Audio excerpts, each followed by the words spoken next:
Okay, call this Village of Greenhills Council meeting for March 25th, 2025 to order. Clerk, call the roll. Ms. Hudson? Here. Mr. Gordon? Here.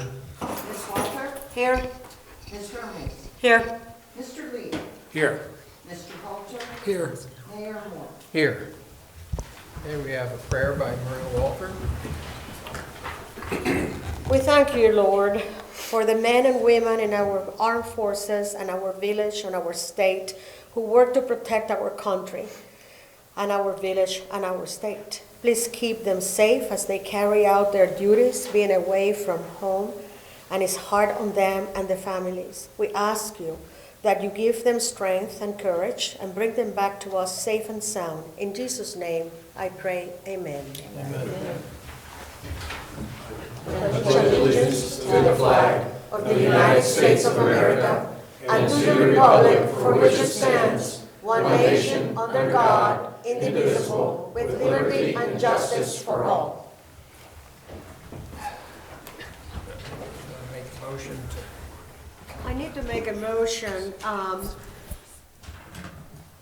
to amend the agenda, and it is in order to reappoint members of the Planning Commission and the Zoning Board of Appeals. Second. Okay. Clerk, poll the council. Mr. Culture? Aye. Ms. Walter? Aye. Ms. Hermes? Aye. Mr. Lee? Aye. Ms. Hudson? Aye. Okay, motion approved. Okay, next item is approval of minutes of previous meetings. If there are no corrections, minutes stand approved. And I've issued a proclamation for Arbor Day, which will be posted in the proper places. And read Arbor Day celebration. Yeah, okay. Okay, public presentations, Chief Tony Spaeth.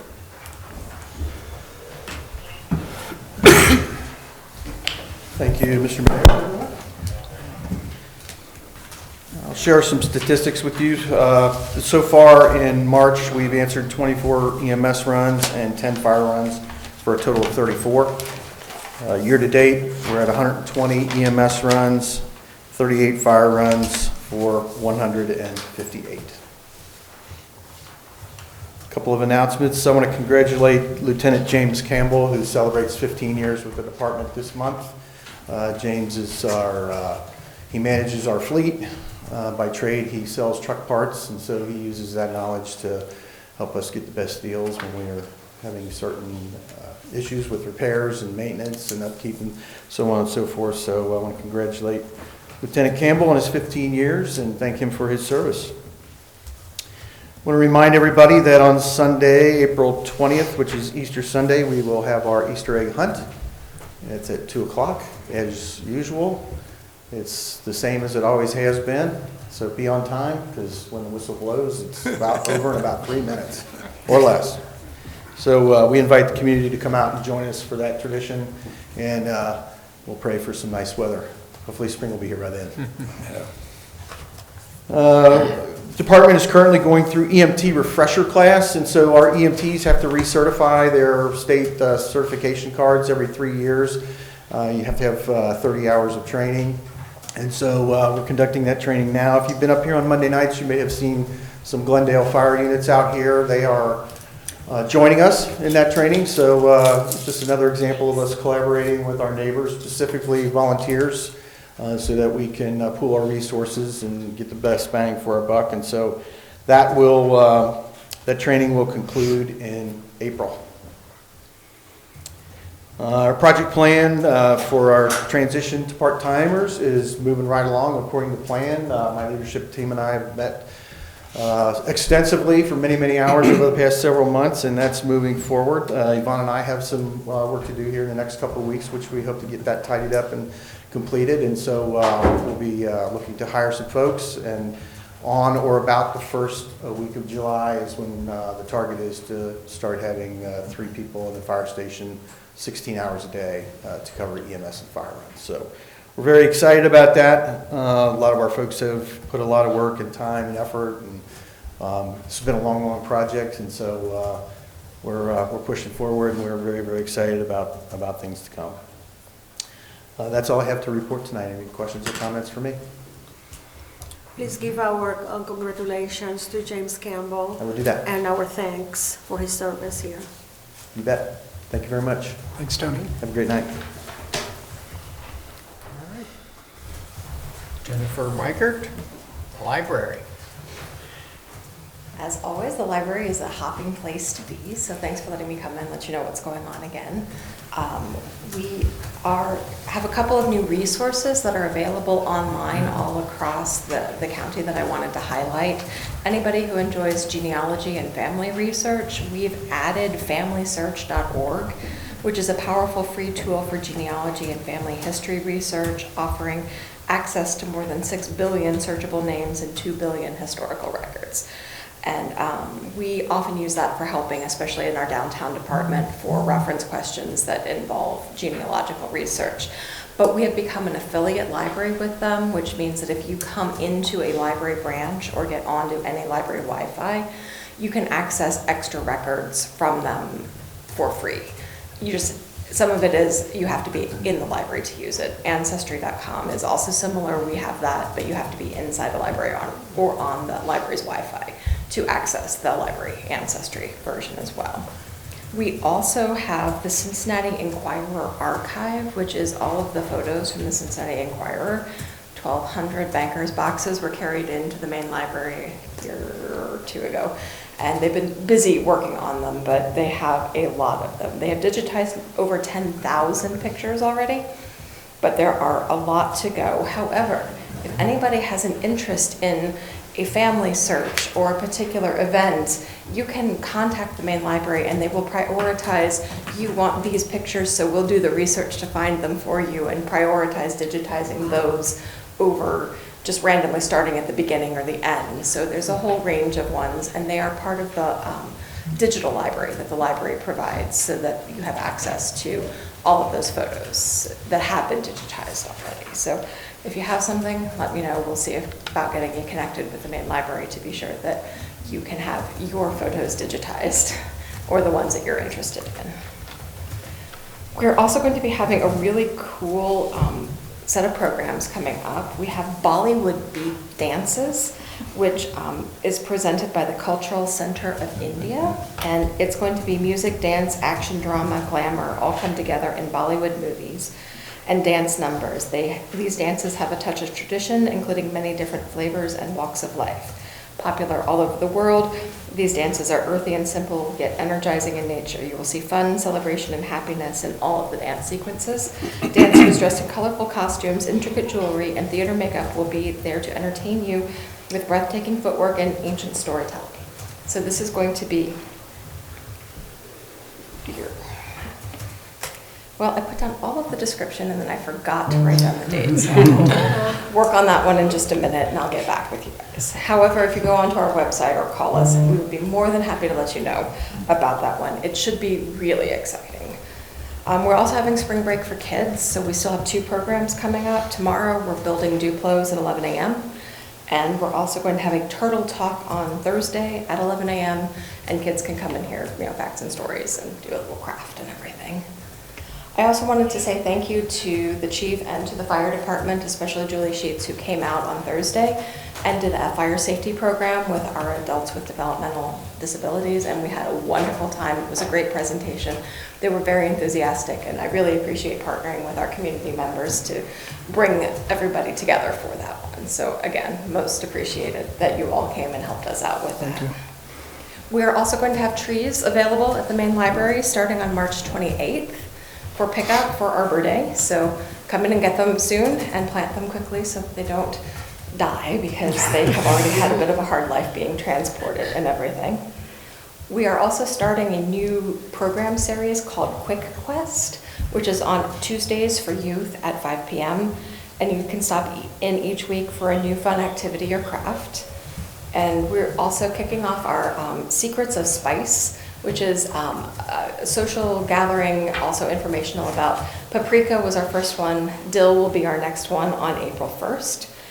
And it's at 6:30 p.m. And We'll be meeting in person for a discussion of how you can use it, the history of it, where it comes from, all that kind of thing. But if you can't make it, we are making up kits that will have a sample and recipes and information in there. So if you can't make it to the meeting, please do stop in, and while supplies last, we'll be happy to get you one of those kits as well.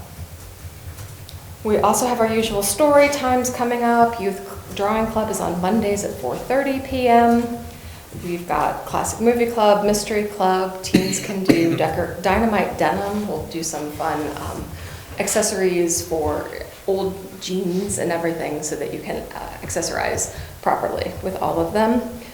And so craft programs, all kinds of fun stuff. So if you have any particular questions, I'm going to go over on my phone and find out when that Bollywood Beats is. Does Saturday, April 12th from 2 to 3 p.m. sound right? That sounds exactly right, and thank you. And registration is Because you have saved the librarian who normally does, not tonight. and registration is required. It is Or requested. encouraged. Requested. It's so we can plan for chairs and stuff. I mean, if you can't for any reason, please don't feel like you can't come.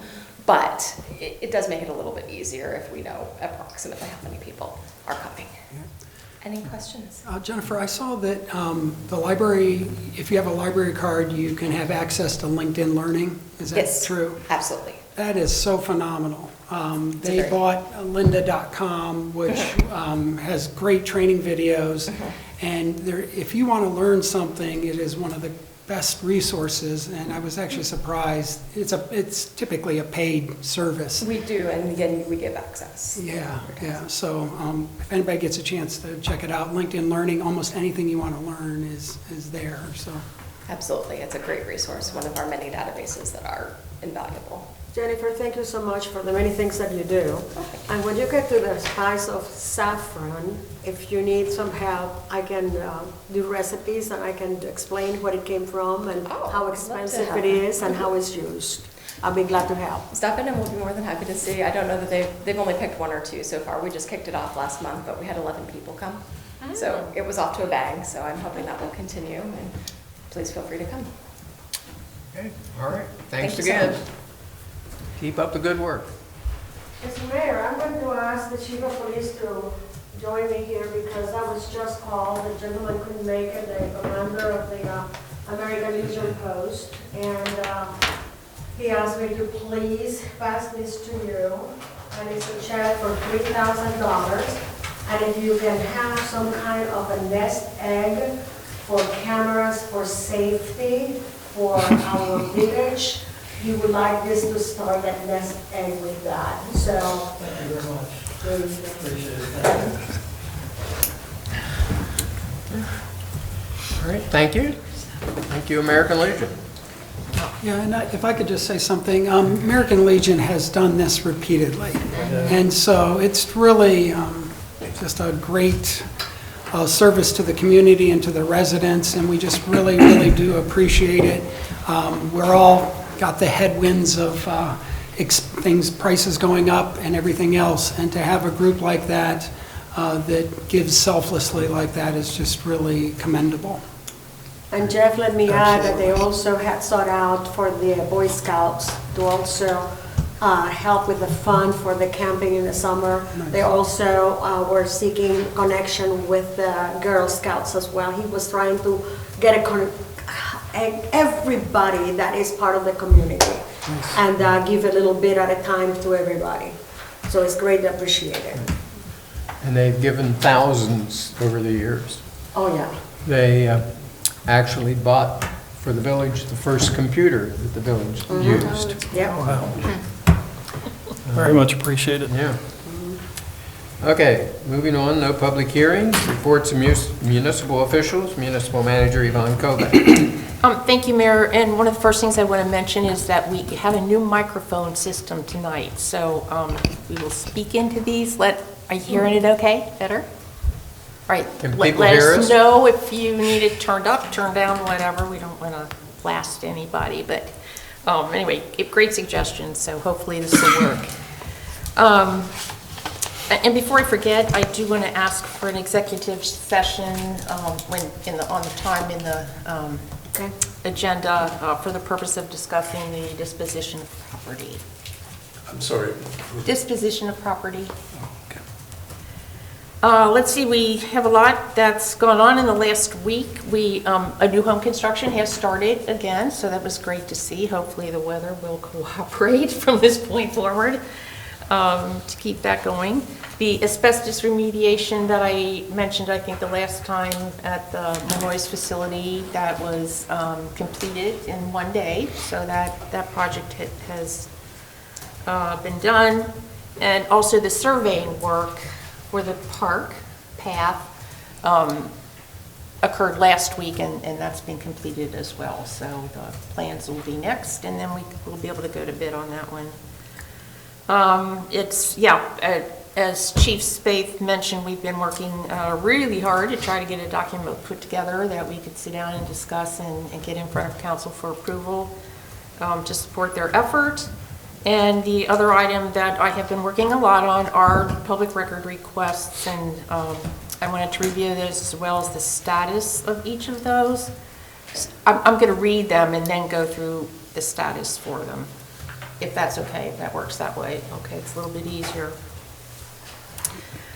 This one was submitted on February 20th by Ms. Anwine, and the records requested included the 2025 Adopted Rules of Council, 2025 Public Records Retention Policy, 2025 Greenhills Procedure on Complying with Ohio Public Records Act 149.43, all citizen sign-in sheets from all public meetings of the Village of Greenhills from 2014 to present, listing of all members of the Greenhills Planning Commission and terms, and listing of all members of the Greenhills Board of Zoning Appeals and terms. She asked the records be provided electronically within 14 days. I think the mayor's already talked to the attorney about commenting on the timeframes later on, if that's okay. Okay, and so for each of those, item number 1, rules of council, and item number 4 were provided on the 10th of March. Items 5 and 6 are still pending, and actually that's an item on tonight's council agenda for the appointments. Second one, also on February 20th, all invoices for labor, materials, and fixtures to remodel Greenhills Council Chambers 2019 to 2025. 2025 Village of Greenhills approved budget. Redacted copy of the last mayoral W-2 for Fred Merle. Redacted copy of the last mayoral W-2 for Oster Hoffman.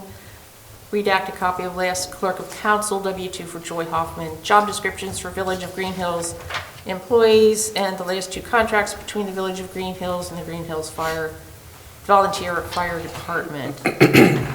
Item number 1, the invoices, they were provided in a previous record request in July of 21. Item number 2 was attached to that particular one. Ms. Anwine felt I didn't send her the proper thing, and just today I sent her the tax budget in response to that item. Number 3 has still not been provided, only because it took a little digging downstairs, so that'll be sent as soon as I have an opportunity to send it. The next 2 W-2s had been disposed of in May of 2017. Job descriptions were sent. Last 2 contracts between the Volunteer Fire Department were also sent on March 10th, I believe it was. So there's one out of there that had not yet been provided. Also on February 20th, additional records requested were the Village of Greenhills policy on Greenhills employees accepting monetary or other gifts from the public for performing their normal duties. Contract with Cincinnati Waterworks regarding collection of Village Rumpke fees. Contract with Rumpke regarding waste pickup services to the Village of Greenhills household. The current contract. Collection fees charged Cincinnati Waterworks regarding citizen waste services 2020 to 2025. Income received to Village of Greenhills from Cincinnati Waterworks 2020 to 2025. Payments made by the Village of Greenhills to Rumpke 2020 to 2025. Job descriptions for personnel operating Spoils Field with current compensation. Income and expense reports for Spoils Field plus audit reports of the same 2020 to 2025. Okay, items 1 and 2 were sent on March 18th. Item number 3 was sent on March 18th.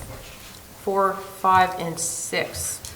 Records in response to item 4, 5, 6, and 7, please note, were sent. Please note the job descriptions for Spoils Field were sent with the request of 3/10/25.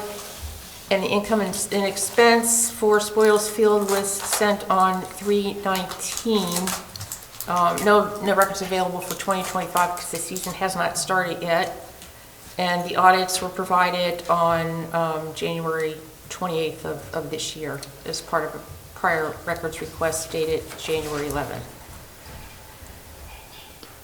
Another one on February 20th. All leases and rental income prior to 4/2006 for DeWitt Court, 2-bedroom townhouse between renter Melanie Brokaw and Village of Greenhills taxpayers owner. Village of Greenhills purchase contract for 5 Andover, February 16th, 2006, seller with a question mark. All invoices for labor and materials, including central air for renovation of 5 Andover by Village of Greenhills taxpayers, contracted purchase/sale 5 Andover with closing on or about 4/25/2006, purchaser Melanie Brokaw, seller Village of Greenhills. Contracted purchase/sale 3 Drummond, seller Village of Greenhills, buyer Greg Hermes, 8/11/2014. Contracted purchase sale Drummond, seller 3 Drummond, seller Sean Lee, buyer Village of Greenhills, 3/20/2003. All invoices paid for improvements to 3 Drummond paid by the taxpayers of the Village of Greenhills. Contracted purchase/sale 7 Chalmers Court, seller Village of Greenhills, buyer Michael Castor, 4/7/2006. Contracted purchase/sale 7 Chalmers Court, seller Elizabeth Cushing, buyer Village of Greenhills, 6/3/2005. All invoices paid for improvements to 7 Chalmers Court paid by the taxpayers of Village of Greenhills. Contracted purchase sale 27 Bachman, seller Paulette Corbett, Greenhills Village of 10/24/2003. Contract to purchase/sell 27 Bachman, buyer Aaron M. and Jonathan L. Dogan, 1/11/2005. All invoices paid for improvements to 27 Bachman Street paid by the taxpayers of the Village of Greenhills. All invoices paid for improvements to 25 Bachman Street paid by the taxpayers of the Village of Greenhills. Contracted purchase/sale 25 Bachman Street, buyer Greenhills, Ohio, Village of, seller, question mark, 11/12/2004. Contracted purchase/sale 5 Bachman Street, seller Greenhills, Ohio, buyer Thomas E. and Cheryl Doyle. Original employment contract with Police Chief Thomas Doyle in the Village of Greenhills. Final employment contract with Police Chief Thomas Doyle, copy of ordinance for ballot issue for $1 million to fund purchase of real estate by the Village of Greenhills.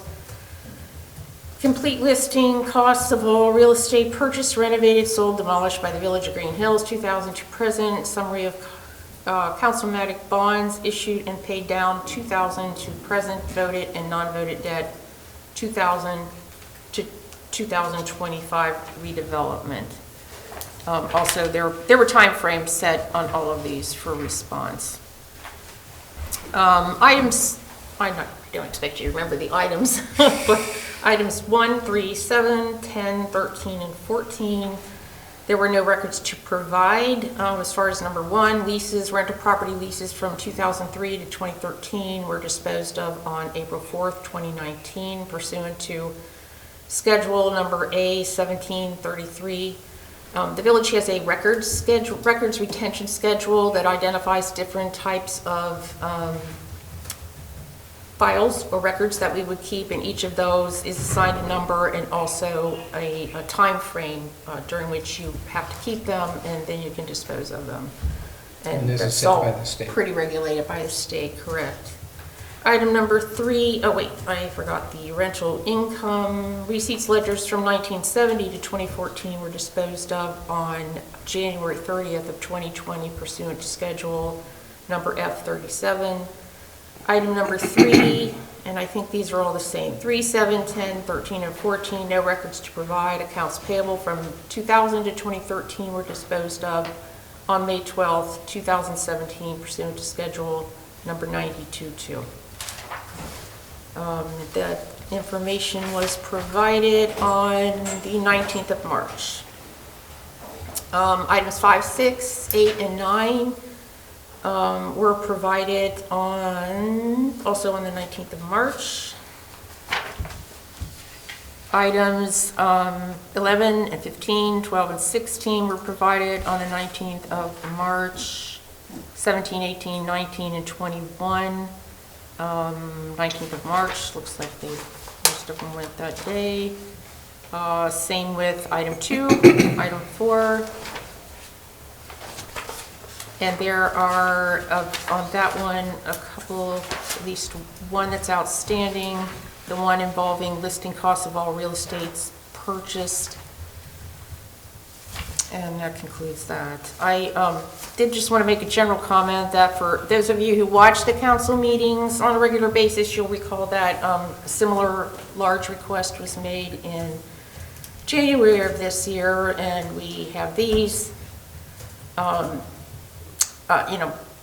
She does tend to set deadlines, which the law makes clear we do not have to adhere to. Just know that we do the best that we can possibly do. We have a small staff of 4 in the administration. It's me, the finance director, and we have 2 assistants.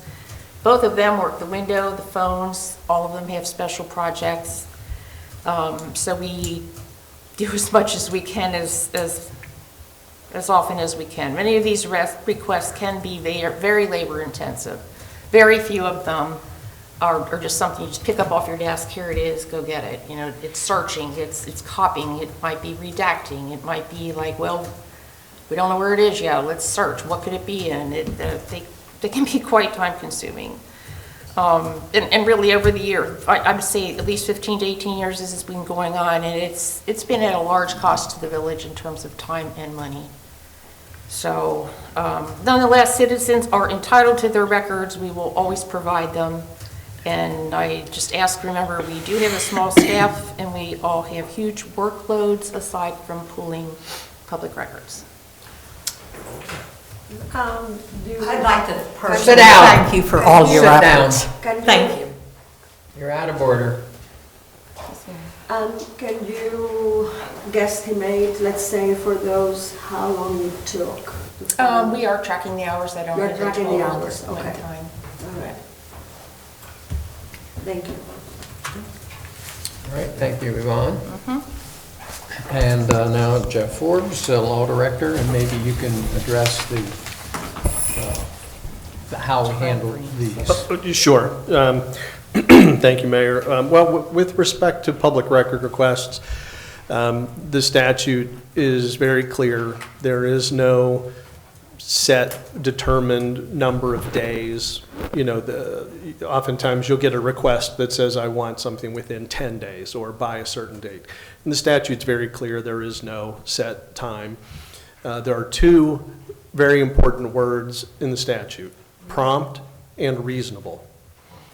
And if someone wants to examine the public records, like come in and say, I'd like to sit down and look through a particular file, you have to make that available to them promptly. If they request copies, you have to make those copies available in a reasonable amount of time. That's what the statute says. And there are any number of court cases that help define what reasonable means. And it includes all of the things, actually, that Yvonne just talked about, things like the volume of the request, time to pull things out of storage, time to review the documents, time to redact the documents if there are things that need to be redacted, time for legal to review them if that's necessary, time to make copies. Many people think that it's, if they request electronic copies, that makes it easier.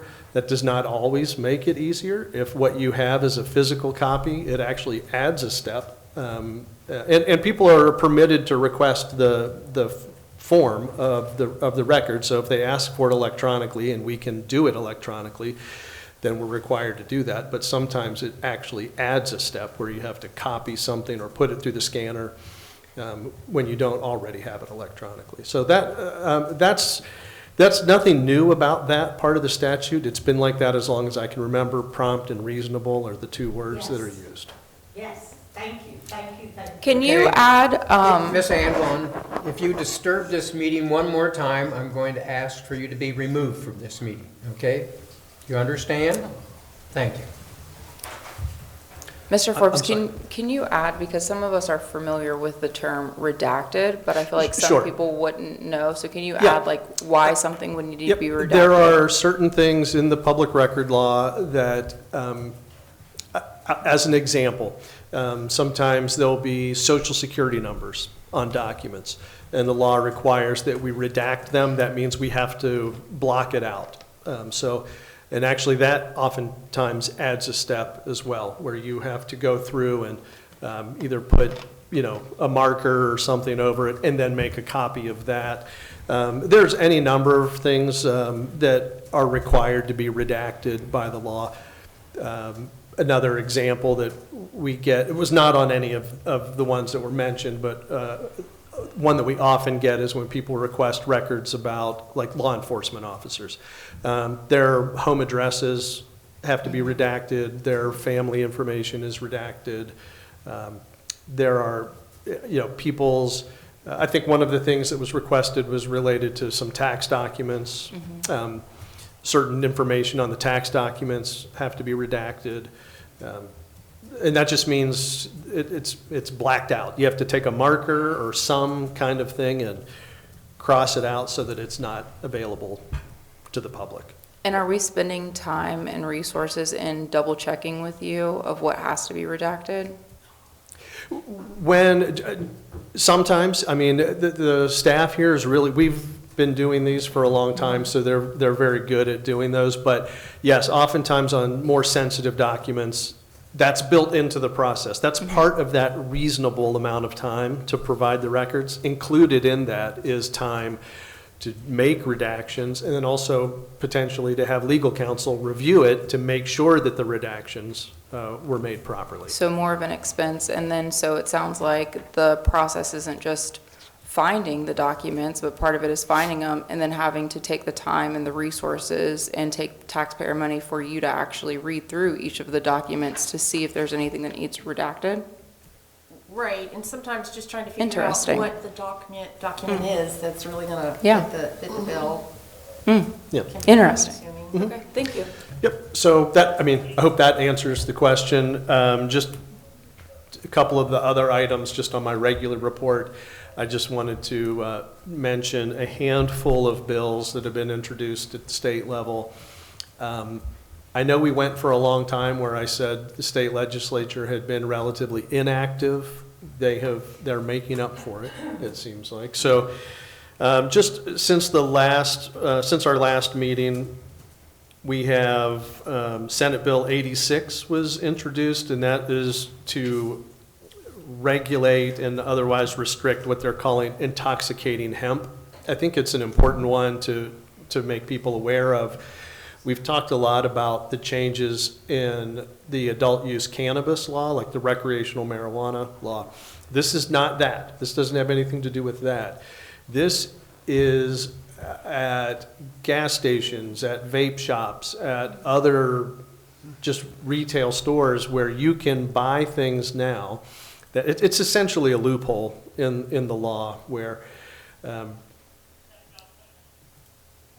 companies can take what is legal hemp products that were legalized under a 2018 farm bill, to allow people to grow and distribute hemp products, mostly for industrial kind of, clothing and rope and other things like that. What they have found is if it's processed the right way, it can also and the right kind of chemicals are added to it, it can actually produce similar sort of intoxicating effect as the THC in regular marijuana, which is very well regulated by the state of Ohio now. This would prohibit places like vape shops and any other kind of retail place from selling products like this. If it's anything that has, I think it's 0.3% high or higher percentage of THC content, it would not be able to be sold in stores. It could only be sold at licensed dispensaries through the state. So it's kind of a loophole, and it's an ever-changing thing. You'll see signs sometimes for something called Delta 8, Delta 9. It's just ways that they're kind of chemically extracting the THC from otherwise legal hemp products and then selling it in a way that otherwise should not be. So that one, they're trying to take care of that. I have already mentioned that a House bill had been introduced to preempt local authority to regulate short-term rentals or Airbnb type things. The Senate has also now introduced their own version of that, Senate Bill 104, which was to preempt short-term rental local regulations. House Bill 113 revises annexation law. I don't remember in all my years here if we've ever really dealt with an annexation issue, but it does make some changes to annexation law. House Bill, this may be relevant. House Bill 28 was introduced, and it proposes to essentially prohibit replacement levies going forward. My understanding is the theory is, remember when we talk about levies, you can do a renewal, and when you do a renewal, it's the same millage at the same valuation as when it was first introduced, and that could have been decades ago. Oftentimes, communities will do a replacement levy to replace and I'm going to make up numbers. Say you had an old 3 mil levy for whatever. Communities might decide to do a replacement levy of 3 mils. So it would seem like it's the same millage, but actually if you do a replacement under the current law, it catches up on the current valuation. So it actually, even though the millage stays the same, it may actually increase a taxpayer's taxes. My understanding of this bill is they just want to do away with the concept of a replacement levy because it causes too much confusion to the electorate, because it might appear that it's the same millage, but then actually cost you more. I think really you would just be calling it a new levy instead. So you'd either be renewing old levies or introducing new levies. It's really just a kind of a nomenclature thing. But it does, on its face, it makes it look like you can't do replacement levies. So could you list the types of levies that exist? Here, or just in general? No, I'm just saying, because it seems, like you said, it can be a little bit semantics where... Oh, so essentially there are only, what I would say, are 3 types of levies. Renewal levies, replacement levies, and new levies. And I think at times I've confused replacement and renewal. Yeah, and that happens. And I think that's part of the purpose of this bill, is to remove any confusion between a renewal and a replacement, so that what you'd be left with is a renewal, which is the same millage all the way back to the original valuation of when it was first put in place, or a new levy, which would be whatever the new millage is, and it could be the same. But it would be at today's valuation. It would just take that confusing, I guess, to some, that somewhat confusing term out. And then the other one, I think once before I mentioned, maybe a month ago, that Senate Bill 56 had been introduced, and that was going to make a number of changes to the new marijuana law, one of which was to remove the host community fund, which was the the portion of the tax money that would then be distributed back to local communities that actually had dispensaries.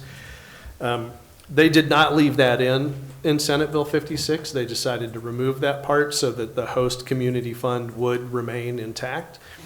However, House Bill 96, which is the big budget bill, they just moved it. So now House Bill 96 would propose to take away the local host community portion of that tax. Don't know, and with always, as always, what I tell you is this is what the bills say as of right now.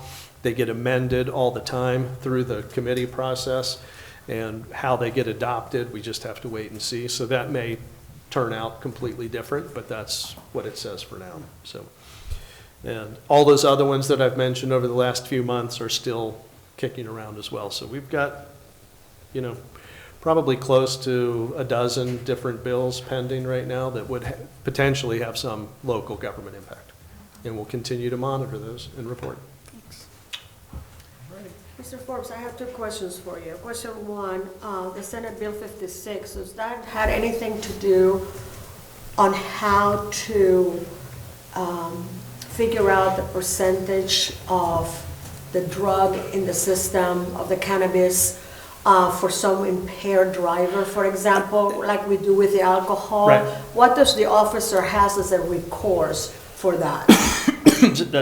Senate Bill 56, I don't believe had anything to do with impaired driving. There's already impaired driving laws related to cannabis.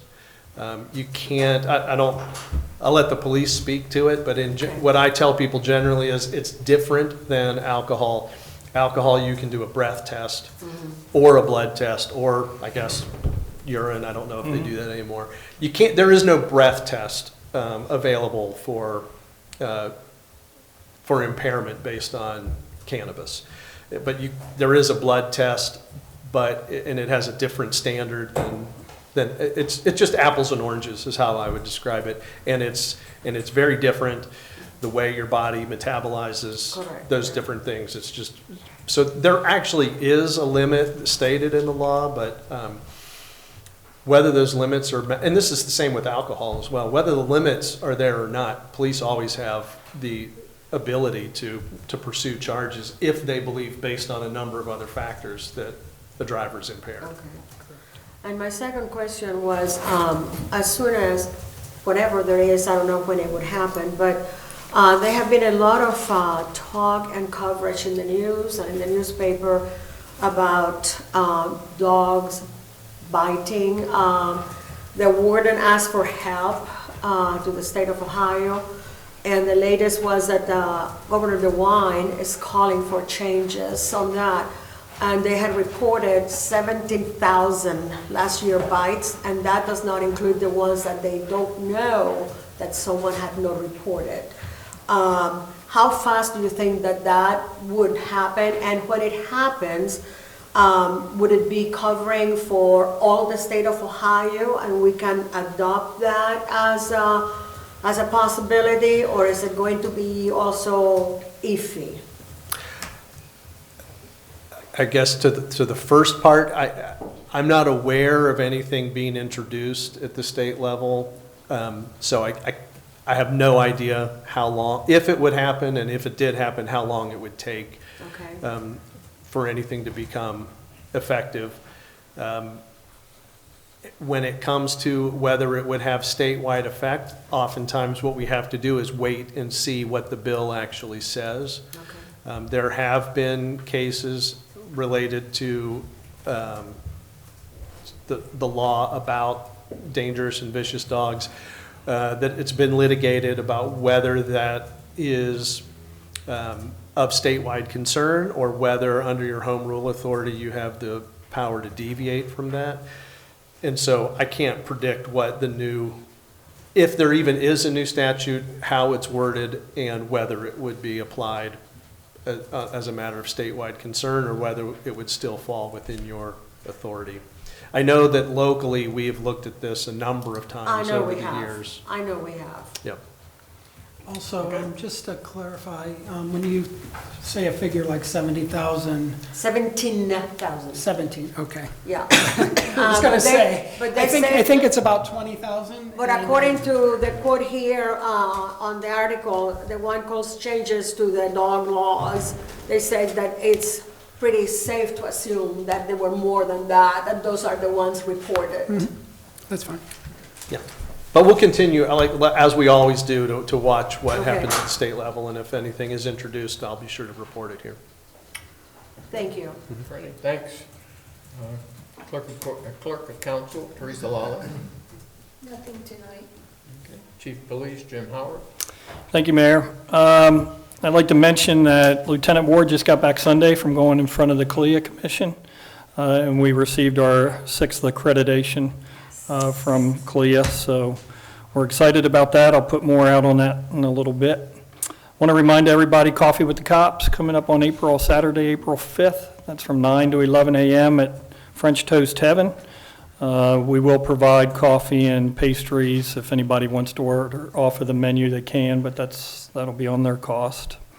We also, I know it's ways out, but I'll be here before we know it, June 14th, we scheduled for game time with the police department. That'll be noon to 3 on June 14th. It's a Saturday also. If you remember last year, it was a heat advisory, so we actually canceled it. It was 90-something degrees out. Building bridges, we had our March meeting this past Sunday.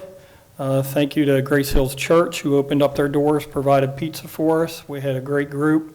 We actually had breakout sessions, round tables, had great discussions for those that were in attendance, and I can't say how happy I am with that program going on. So very beneficial.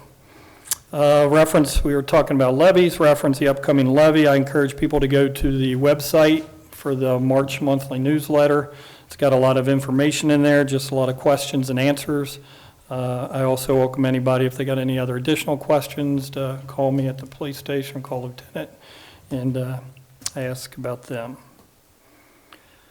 Reference February stats, we responded to 176 calls for service.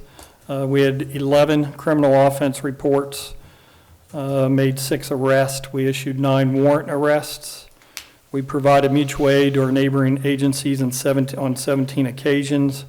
We issued 51 traffic citations, 61 traffic warnings, and took 3 auto accident reports. One that you might have saw on Facebook looked very serious down here on the bend, just past Andover, north of Andover, into the woods. Fortunately, she was okay.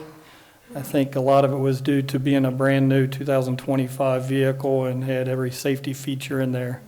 And without wearing her seatbelt, she still came out of that pretty much unscathed. So grateful that happened, that she came out uninjured. To date, as of through February, we've taken 30 criminal offense reports. This is down from 5 during the same time period in 2024. So that's all I have, Mayor. Unless you have any questions, I'd be glad to answer. I just wanted to mention that I did go for a service at Grace Hill, and I talked to the pastor, a very nice gentleman, and I thank him for the things that he was doing for our community. That Absolutely. We were very happy and that you were very, very much for it, and appreciating their location and the things that they do for us. Absolutely. Yep, they're great to work with. I pulled in there for it, and the whole parking lot was full, and I was like, wow, we got a big group this time, and it was 2 o'clock in the afternoon. Yeah. But I didn't realize it was for their Hispanic service, so. So, yeah, it's a great time. Okay, thanks, Chief. Thank you. All right, my report, I've got court receipts. February ending bank balance is $37,349.75. Checks to be issued, the state of Ohio, $1,650. Hamilton County, $60, and the village of Greenhills, $6,152. Also, in reference to the public records request, I have asked Yvonne to keep track of her hours and the staff's hours. And I think to date, we're probably over 60 hours of time that you or the staff have put in Over what time period? 2 months, 2.5 Okay. weeks worth of work. Okay, moving on. Reports of committees, community development, Jim Bonner. Thank you, Mr. Mayor. Just wanted to encourage residents to, thinking about spring, encourage everybody to make their plans for flowers and yard improvements for the upcoming beautification awards in about 2 months, so late May or so like that, we were talking. So just, encouraging people to begin thinking about that. That's all I've got. Okay. Thank you. Finance and audit, Jack Lee. Thank you, Mr. Mayor. Council, at your place tonight is the general fund recap for the month of February. As you'll notice, there isn't a whole lot of change in the monthly figures for February in income tax, real estate tax, as well as the overall general fund revenues year to year, to 2024 to 2025. Currently, the general fund balance at the end of February was $2,220,137.12. On the expense, pardon me, a little bit of a cold here. Expense side, we're keeping things well on track as far as our appropriations. Through the end of February, we've expended approximately 9.2% of our appropriated funds. And there are no further transfers in the hopper from the general fund for accounts, just reflecting those transfers we made at the February meeting. Unless you have any questions, that's the end of my report. Okay, thanks. Safety, Jeff Halder. Thank you, Mr. Mayor. Just a reminder about the police levy that's coming up. We know that everybody puts in a lot of money into taxes just in general. This is, I believe, well worth the investment in our community. It's key to keeping a safe community. Other than that, that concludes my report. Recreation, cable television, Rachel Hudson. Thank you, Mr. Mayor. I just have some updates from Waycross, and so I will read these. Waycross was able to cover the championship Winton Woods girls basketball team almost to the end, which congratulations to the girls basketball team. Not sure if you guys saw that, champions.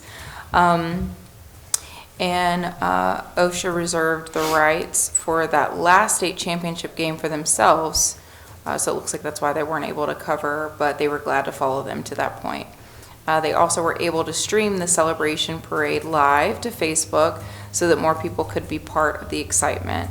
Waycross will be bringing back filmmaker and photographer Glenn Hardin to teach the summer's 2-week film workshop for teens, grades 7 through 12. It's an 8 half-day session in June. The cost is $200 per student, and they've just said that details will be posted on Facebook soon. A sponsor is covering the cost of Forest Park Kids. If anyone, individual or business, would like to step forward and sponsor the cost for a Greenhills student, contact Dana at dana@waycross.org.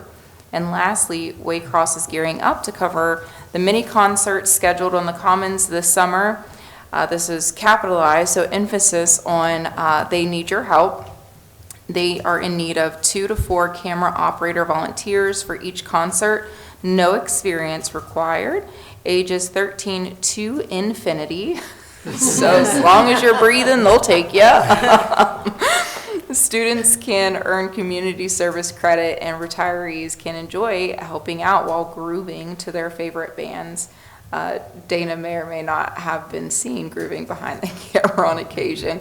For more information, go to www.waycross.tv and click on the volunteers tab. And that's it.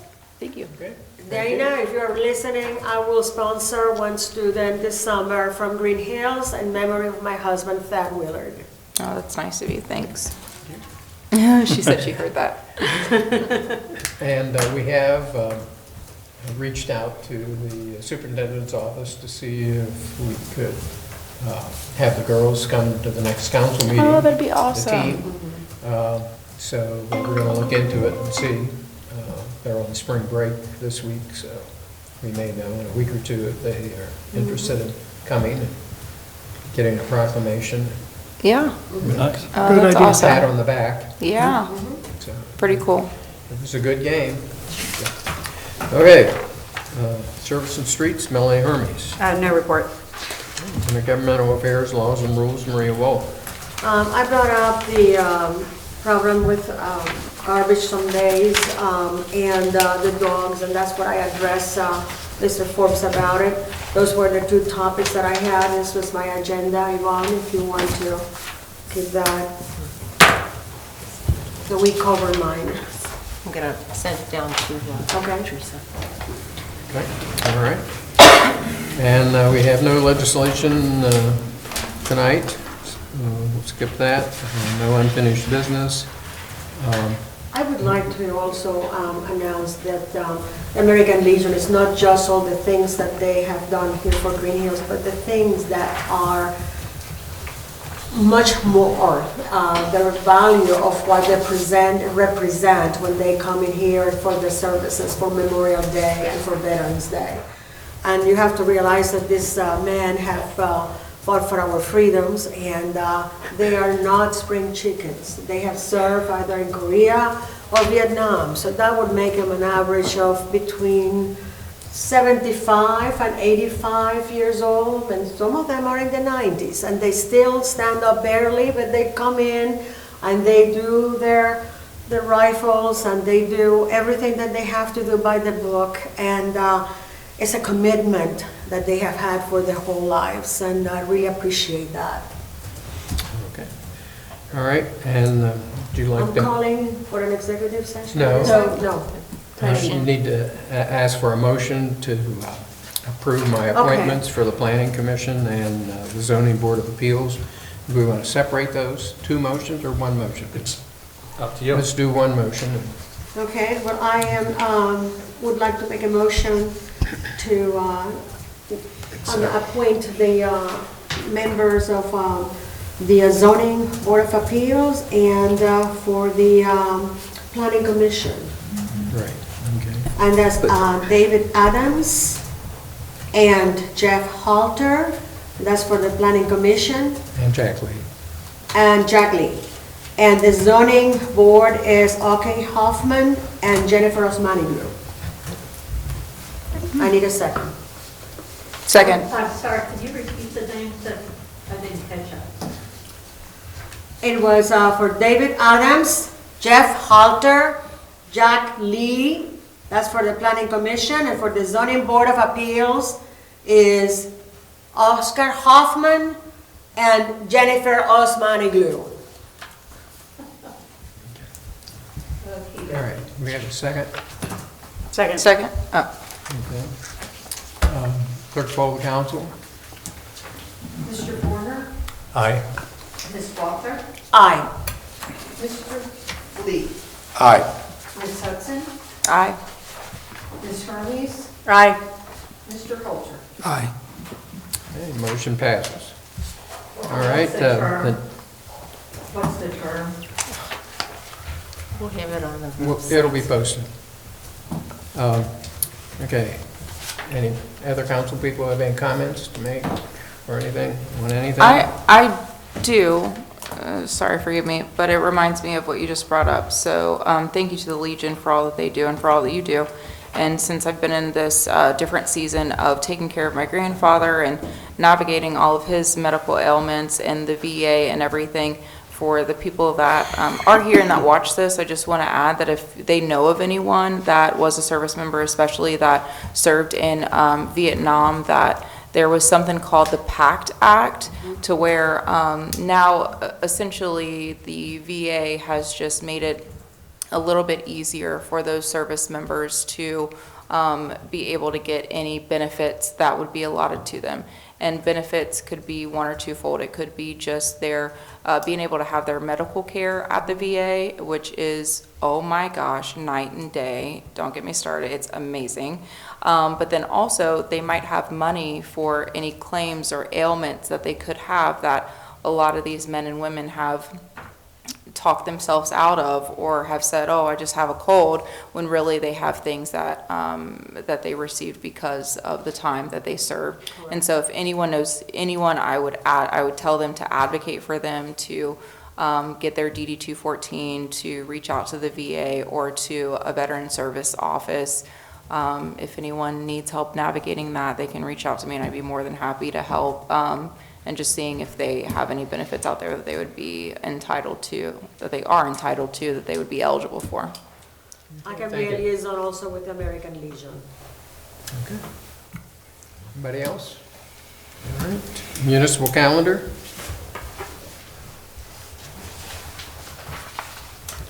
You have something on the 5th?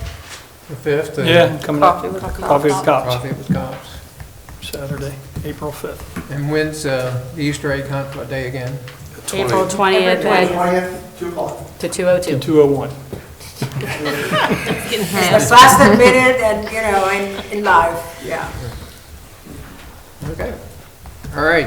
It's an opportunity for residents to appear before council. Non-residents must obtain prior permission.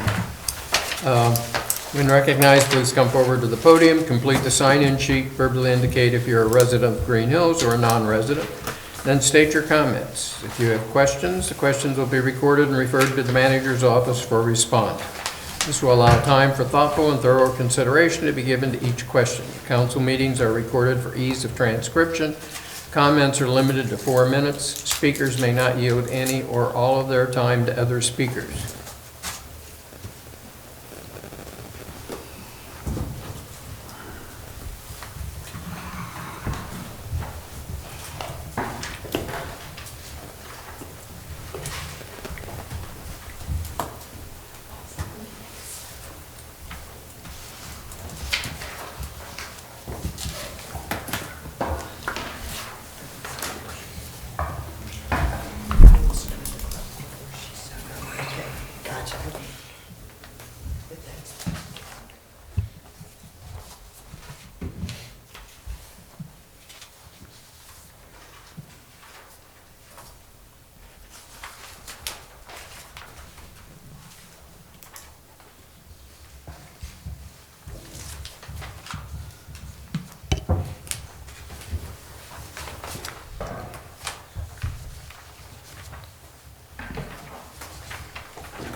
Monique Mason-Halter, Greenhills resident.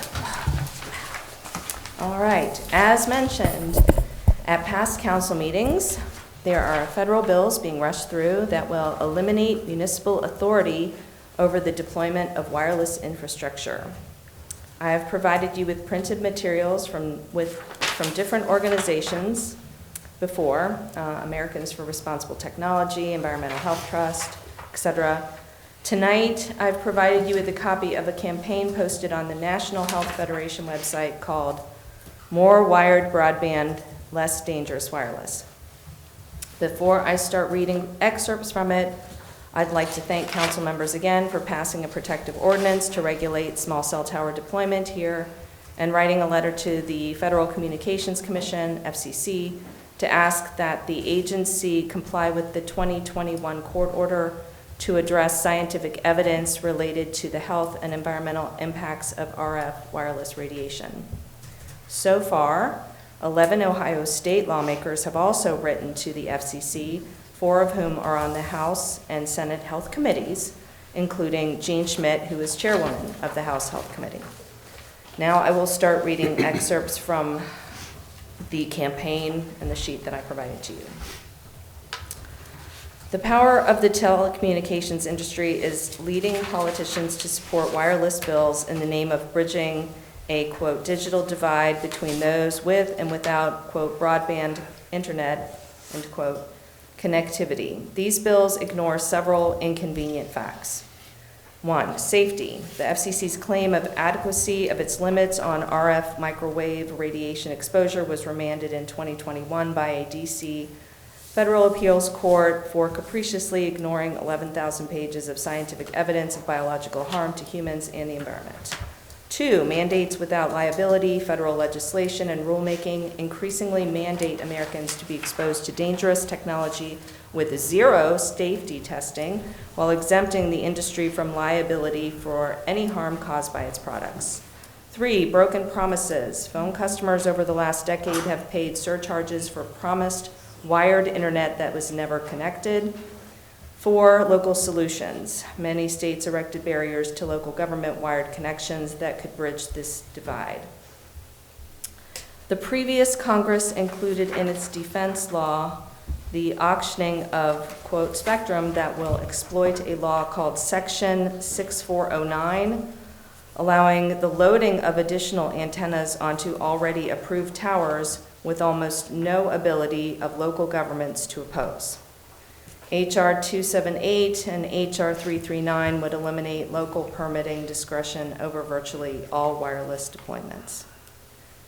As I've already mentioned at other meetings, if you want to keep municipal authority over wireless deployment, it's important to contact your federal lawmakers and your state lawmakers ASAP to let them know.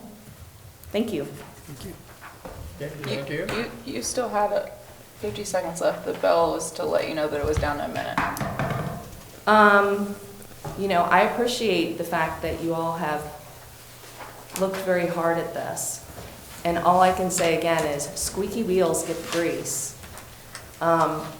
If you are not contacting state and federal lawmakers to tell them that this concerns you, or anything that concerns you, for that matter, they consider it not to be something that they're going to do anything about, okay? So it makes sense, if this concerns you, to contact them. Of course, I say that about anything. And this is a nonpartisan issue. And the lawmaker letters we have are from Democrats and Republicans.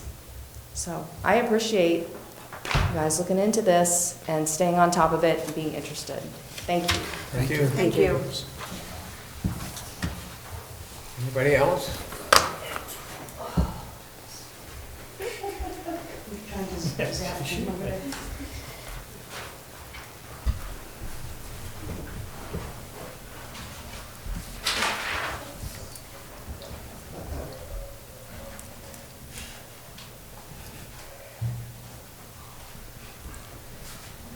So Lisa Knack, resident of Greenhills over on Bachman. I want to extend some appreciation for, one, the sound system. Thank you.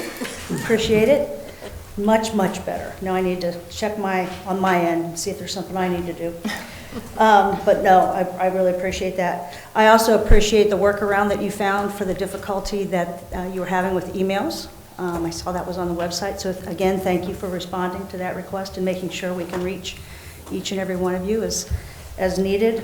I would ask, in terms of the committee meetings, I don't see where those are posted anywhere, and I did see that in the minutes occasionally. I think it was your meeting, but that was the only other one. Everybody else either says TBD or there's nothing in terms of what time and the date, time, and location of those committee meetings. Check the calendar. Yeah, those can always. Which calendar? I've looked at the The calendar. Greenhills On the calendar. website. On the website. And if you don't see anything, it might be that we don't have anything right now. Then that probably should be posted, that there's no committee meeting. I mean, these are supposed to be working committees, yes?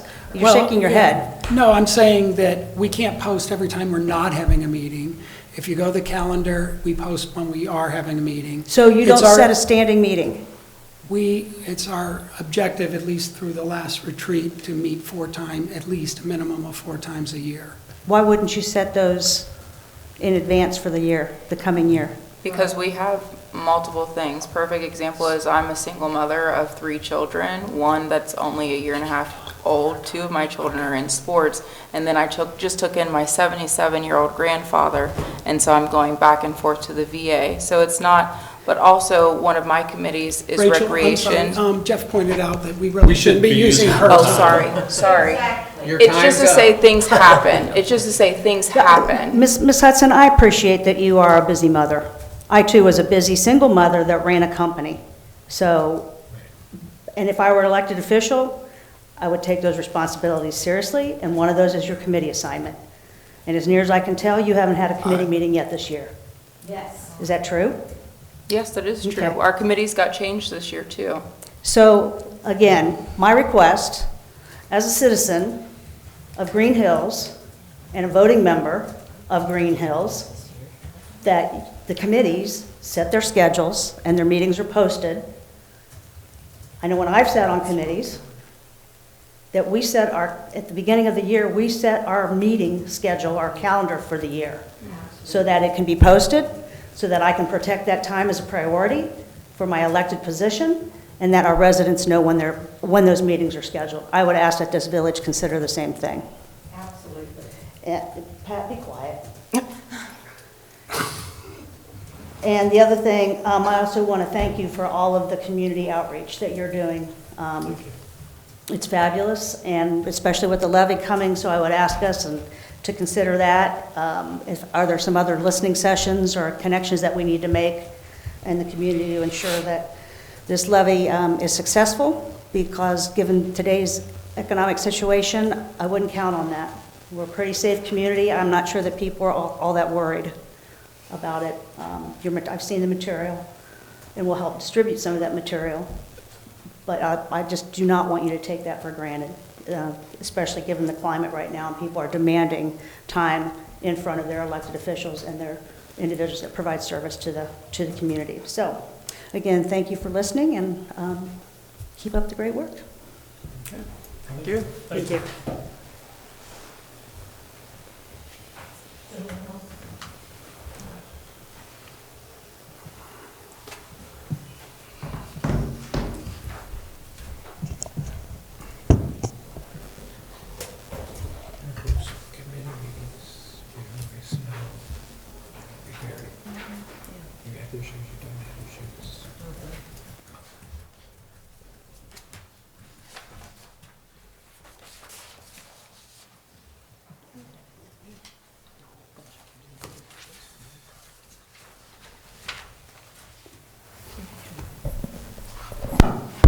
Good evening, ladies and gentlemen.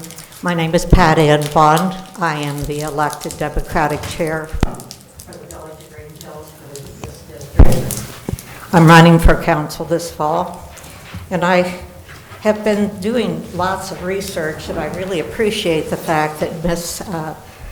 Kovat focused on that today, because with this being recorded, it'll be nice to put on the website when we get that up and running. People need to know that these records are available to them, and there's so much to be learned. They say that the Sunshine Law is the best disinfectant for fraud and things that go wrong with government. So Sunshine, the Public Records Act, that law ensures that we all have access to these documents. I can't tell you how grateful I am that Ms. Kovac has been as diligent as she's tried to be, even though there's been some flaws, but we've been coming along together. One question I wonder is why it is that the clerk of council, who's supposed to be in charge of records, and when Kathy Lives was here, she actually handled the public records request. Now, in the past, I've actually brought a scanner up here, and Terry Trinan and I sat in the hall and scanned a lot of documents. So if you feel that would be, agreeable to you, since that's part of the law, that we have access to come in with an appointment and do our research, which would sacrifice our time versus yours, because obviously doing this research takes a lot of effort and time on the part of the citizens as well. So anyhow, just so that you know, next time around, I'll just go ahead and ask for an appointment, but we will track all this and put it on the website when it comes up. Likely the name of it will be Greenhills on the record. So with that, I think I'd like to remind you of the Constitution that you swore to uphold when you took your office. We, the people of the United States, in order to form a more perfect union, establish justice, ensure domestic tranquility, provide for the common defense, promote the general welfare, and secure the blessings of liberty to ourselves and to our posterity, do ordain and establish this Constitution for United States of America. So then you go on to the First Amendment, which most of us that were in high school that cared anything at all about civics are aware that the First Amendment says that Congress shall make no law respecting an establishment of religion, so thus it would be irreverent to use the name of Jesus over and over, or prohibiting the free exercise thereof, abridging the freedom of speech or the press, or the right of the people to peaceably assemble and to petition the government for redress of grievances.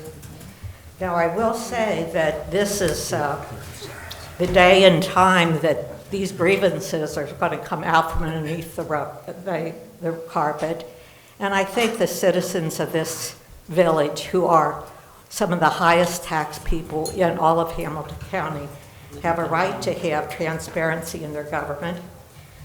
So with that, we've got abuse of office as a grievance. The misuse of tax dollars is a grievance. I can continue this another time, but for starters, I just want you to understand, each of you swore to uphold the Constitution. Now, if you haven't read any of these public records, you need to learn. You need to learn what's been going on now. Your time is up. Thank you. Okay, do we have anybody else? No. All right, we need a motion to go into an executive session for... I'm making a motion for an executive session for disposition of property, and no action will be taken afterwards. Can that be clarified? Disposition of property. Exactly. Disposition of Could you property. clarify that to comply with the sunshine rules? You need to be stating what kind of property. No, you're wrong. You need to be stating what type of property. Real? It's real property, but that's Property. not what the statute says, but that's Okay, fine. you have to be specific. That's one of the things you guys got to learn. We're actually complying with what is The law required. is. Okay, we're in executive session. We'll take a... You have to take a roll call. We have to take a roll call. Oh, yes. We have a second. Roll call. Mr. Halter? Aye. Ms. Curry? Aye. Mr. Warner? Aye. Mr. Lee? Aye. Ms. Simpson? Aye. Motion passes. We're in executive session.